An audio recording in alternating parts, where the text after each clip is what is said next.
Today we'll discuss the Toyota Production System's Kanban system in depth.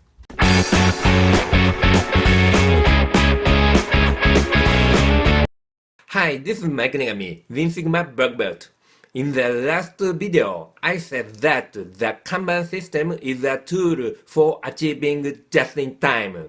If you haven't watched the video, please click the eye-shaped icon in the upper right corner and watch the video.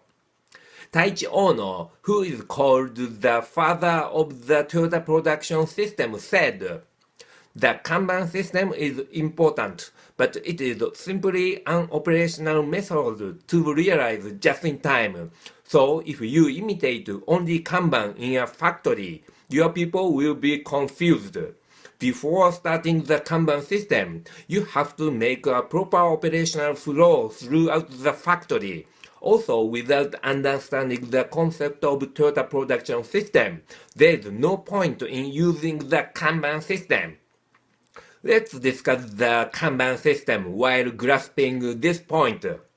Kiichiro Toyoda, the founder of Toyota Motor Company, had the concept of just-in-time, but he was in the middle of the road to find a definitive method to realize it.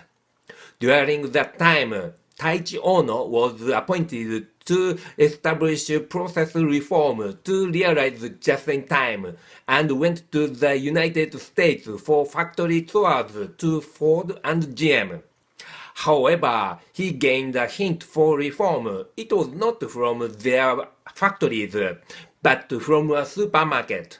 He says in his books as follows: "The hint obtained from the supermarket was to see a prior process step in the production line as a supermarket, and the post-step as a customer buying the necessary items at the necessary time in the necessary amount from the prior step. Then the prior step immediately replenishes the amount that the post-step took. We thought that in doing so, we could achieve our major goal just in time. In 1953, we applied this concept to our flagship machinery factory.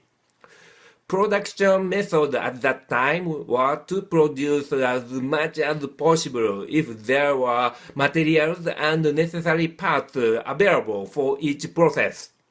In other words, the information flow of the factory was from prior steps to post steps. We call it the push system. With that method, workers did not need to think much, worked if there were materials, and increased work-in-process inventory. However, the new system made the information flow in the opposite direction.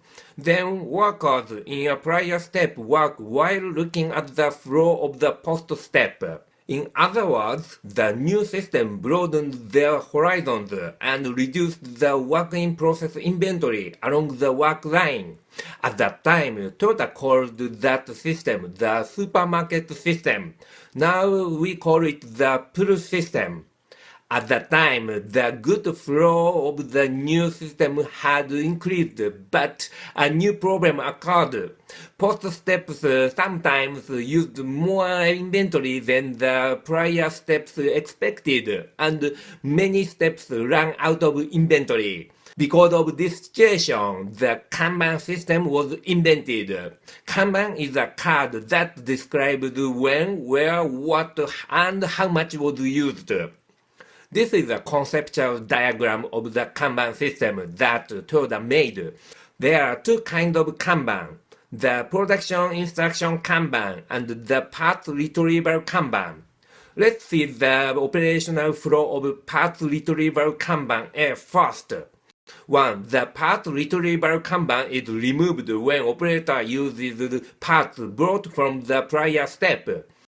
2. The operator carries the Kanban to retrieve replacement parts.